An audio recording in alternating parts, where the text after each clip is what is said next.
this isn't all vision impairment, and I've mentioned in my videos before, but this is where I'm at today. And for today's video, it's not going to be a story, it's going to be a compare-contrast kind of thing. I'm going to give you examples of comparing and contrasting a good phase of mental health with visual impairment, or just good phase of mental health versus a bad phase. Hence the yellow and the orange. Thank you to my plush octopus for providing the colors. So a good phase, yellow, versus a bad phase, orange. I'm not going to dwell on any specific parts of the bad phase because I'm a bit tired. I had a off mental health day. Some of it is PMDD. For any gentlemen in the room, it's pre that time of month for women. Or PMS. That's the less severe. Basically, emotions can be a little rampant. If you have pre-existing anxiety, depression, it can be at an increase. The mood swings could swing you back and forth between if you have both, or it will dominate the one you have. Don't mean for my eyes to look so droopy, but I kind of just woke up. I slept for like 20 minutes. I didn't used to be a napper when I was a kid, and I try not to be a napper still, because I hate napping. It's weird, and I wake up like, oh, what was going on? Because it's like, my brain's trained me not to be used to napping. It's trained my body that, like, we're not supposed to nap. So it freaks me out. Sometimes I even get a little anxiety when I wake up, because it's like, oh my gosh, where am I? What time of day is it? Is this real life? Did I really fall asleep? Most of the time I just wake up like, oh, that's weird. I slept. Okay. So when people say I have good news and I have bad news, what do most people say? Start with the bad news. So I'm gonna do just that. I'm gonna sit up a little bit for this, because that's gonna happen. And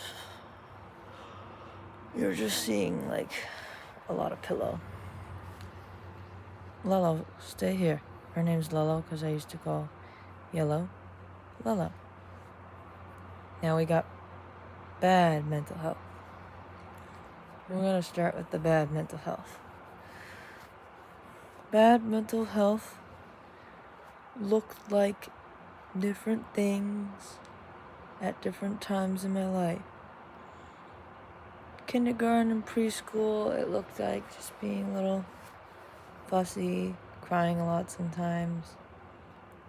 Just a kid that had growing pains. Because overall, my parents could bring me somewhere, leave me once I got used to it. It just seemed a bit, sorry, clearing my throat. Just seemed a bit fussy, upset, overwhelmed in dimmer lit environments, new overwhelming environment, overstimulating environments with a lot of things outside my peripheral that I bumped into, or just environments that were just any kid would be anxious in. And then you move along to 3rd grade. It was the whole fear of death, fear of sickness, kind of turned into I don't want to have more problems because, oh my gosh, I already got this visual impairment and now they're telling me I have anxiety too. I know you can't formally diagnose until someone's an adult, or actually around my age now, 25 to 27, because it's like, that's when the frontal lobe fully forms. But there can at least be temporary, situational, or acute anxiety, which are usually temporary or specific situations. Which it did seem like there were specifics. But in the formative years, the brain was establishing patterns with those acute and situational.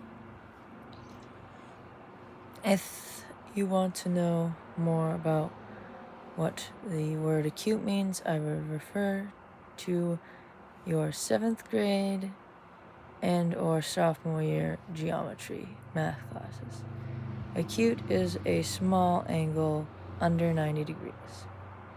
89 to 1.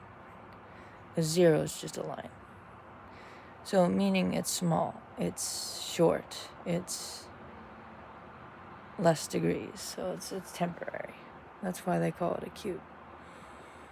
I don't know what came first, the angle or the word, because in Greco-Roman times, I believe they just discovered these concepts or solidified them and came up with Greek words. I have reason to believe the angle came first.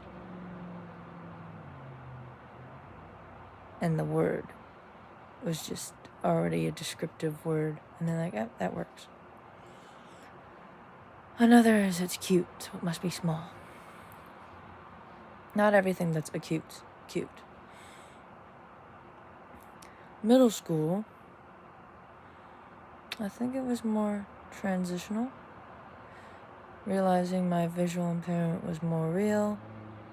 It is more effective in life now that I'm a preteen teenager, realizing that it affects more facets of life than I thought.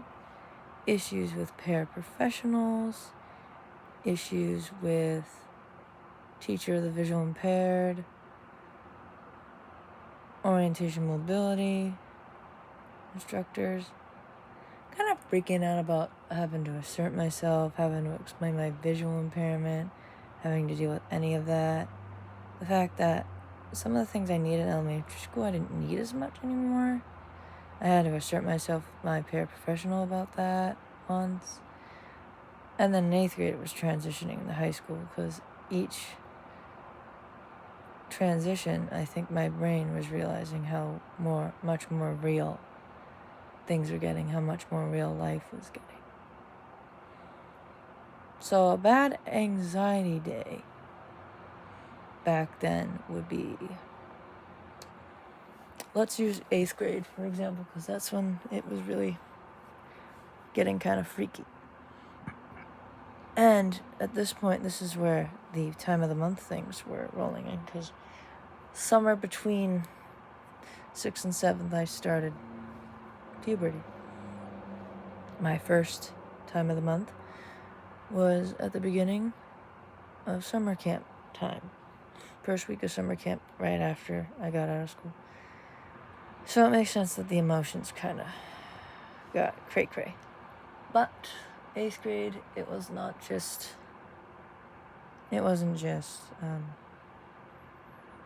times of the month, or I would have already been diagnosed with hormone, emotional imbalance issues. It was anxiety to start. It was anxiety. So, symptoms included what I call the funny feeling, what psychiatrists and psychologists call dissociation. You kind of feel like life is happening to you, like you're in this daydreamy state, like the state when you're like entering or exiting a daydream. You know what you're in is real, but you feel like that disconnection, like disassociation. And you just feel like,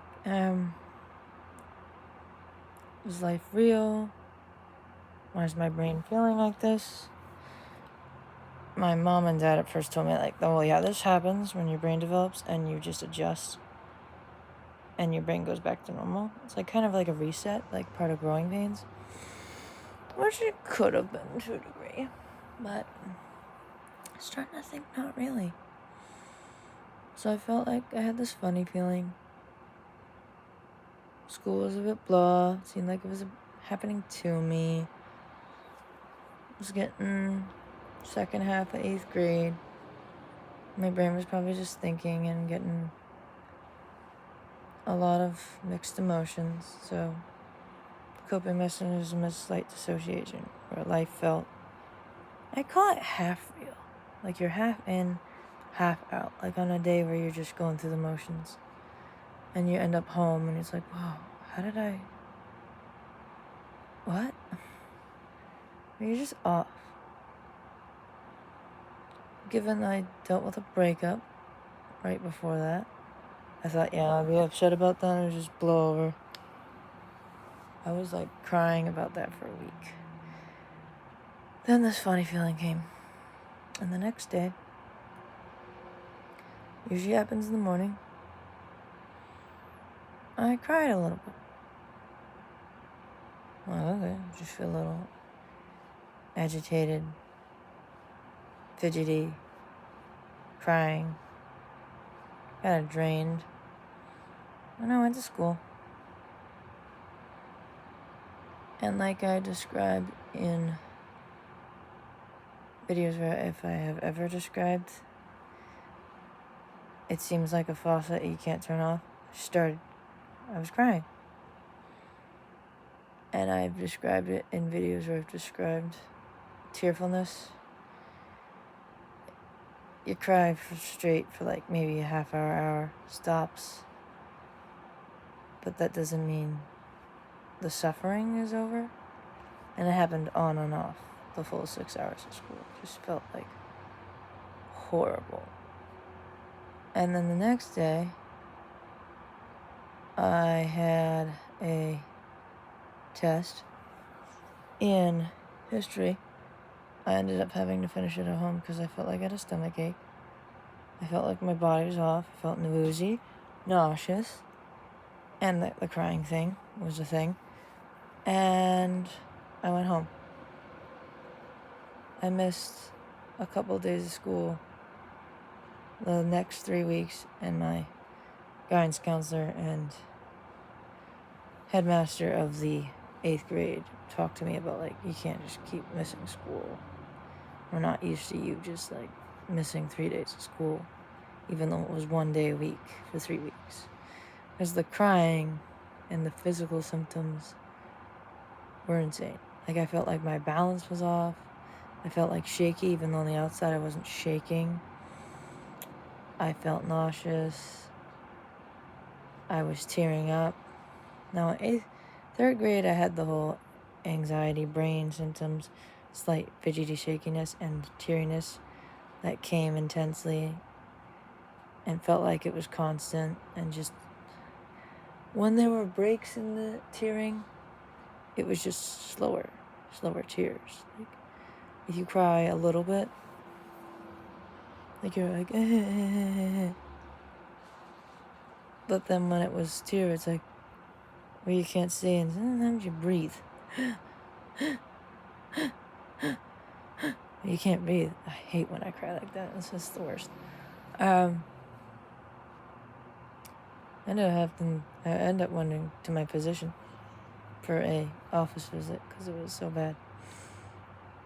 And this is where I first developed thoughts. Not just, thoughts of doing things to myself. Thoughts of heaven and not being on earth alive anymore. Thoughts. That freaked me out because I'm like, oh my gosh. I'm a Christian. I'm not supposed to ever have these thoughts ever. Aren't I even protected from the thoughts? It's like, no. So that was 8th grade. I'd say a worse version was junior year. I had depression. So it was low. I felt more heavy. I felt just more down, lower energy. There's probably some anxiety hinted in there. But it was more depression. And I had thoughts. But the worst mental health stage of life I've ever had was towards the end of my time in Manchester. I've told stories of New Hampshire before. And this time, I had all these symptoms that run all at once, anxiety and depression. I actually lost weight when I was up there, and I did stuff. I put my hand on something hot, probably not long, but enough for me to be like, oh my gosh, this is like happening to me. I pinched myself with bracelets where you can pinch yourself with the beads.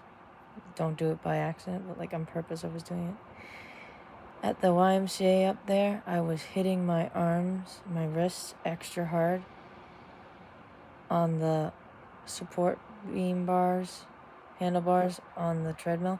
Like when you run and you kind of like tap in front of you on a treadmill just to make sure you don't fall off, or just to make sure you're standing in place. I was hitting them extra hard. And I had the thoughts. Now, I'll tell you one more thing about a bad mental health stage, visual impairment. This cinnamon bun pillow, it's behind me to the right, it's in front of you, also to the right. I put my face on it,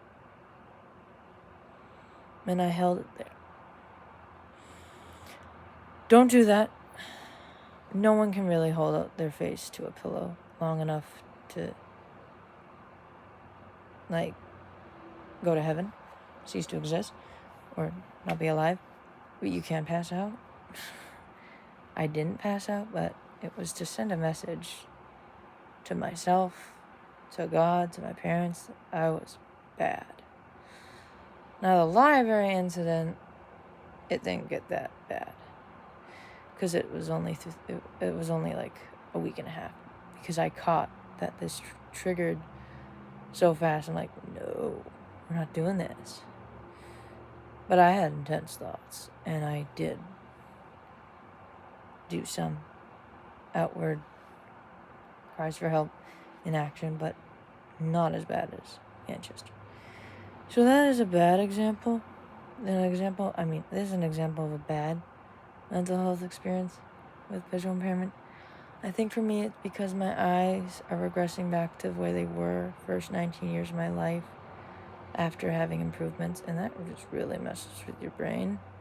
Not just with, you have to reestablish the visual memory you had prior, because you established enough visual memory of the good, and you kind of had to relearn what the bad actually was, because you had the good. So there's like a little trauma to that, and then it just messes with your emotions anyway. And I'm a female, so there's other stuff going on. An example of a good mental health for a visual impaired person is really just trekking through life, getting things done. Just baseline of, I'd say, joy, happiness, just being cool about life, nice and calm and chilled out. I think a really good phase of visual impaired mental health is when you get to do things for yourself, independent, and the fact that you're like doing it over and over successfully, like cooking a lot, or doing tasks around the house, and learning a new chore or task that can improve like your independent living skills, cleaning techniques, going on an adventure on public transportation and actually doing it, having fun, being able to relax and not feel anxious the whole time, and coming back and being like, I did it. I did the whole thing. Not actually having any anxiety at all, taking a lift to where I do part-time volunteer, hopefully at some point, some earnings at the thrift store.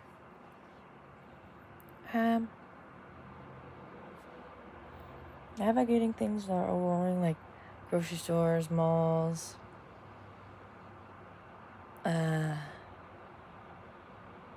fairs, beaches, without too much stress. Just at least getting used to it and knowing when to go at good times, when not to. Being involved in community of your age group, me, it's young adults, church, actually contributing to life, helping little kids, nursery age kids, kids ministry, helping people in the gift store, finding stuff, or telling them about certain aspects of Christian living related to the products. For me, it's helping people. And being able to be independent and then help others. I still don't mind being dependent on others to a degree because I have to accept that, and it is nice when you have good family and friends to do so. Oh, here's the yellow because we're on good stage. And just like life is humming along and there's a lot of joys or just, days that are just normal. And, well, yeah, you accept who you are, but it ends up being a positive thing. You have your moments of emotion, but they usually resolve quickly or just they're situational, they just pass. So I did this video because frankly it helped me to see where I'm at and that this was just an off day. Does not necessarily mean I'm Manchester or library, I'd say a bad stage of mental health, or so good that it's like I'm high on sugar. I'm more towards a good phase of mental health than I thought, and I figured it could be relatable, could help you. It's just good to talk about mental health, and it's part of the acceptance piece that I'm aiming to focus on this channel. The acceptance foundation. So, speaking of with all that in mind, if you like this video, there is a thumb up under the video, so you can like it if you found it helpful and you want to show that you liked it. Also, if you want to show that you liked it, was relatable, it was helpful and informative, there's a kind of angled arrow.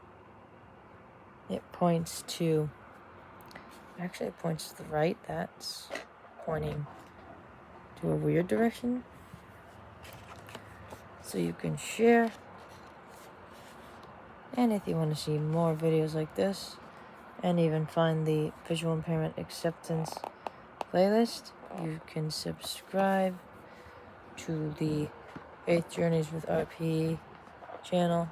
If you can see, it should be the circle profile picture is a yellow octopus with glasses, and I think the banner is just a be kind picture.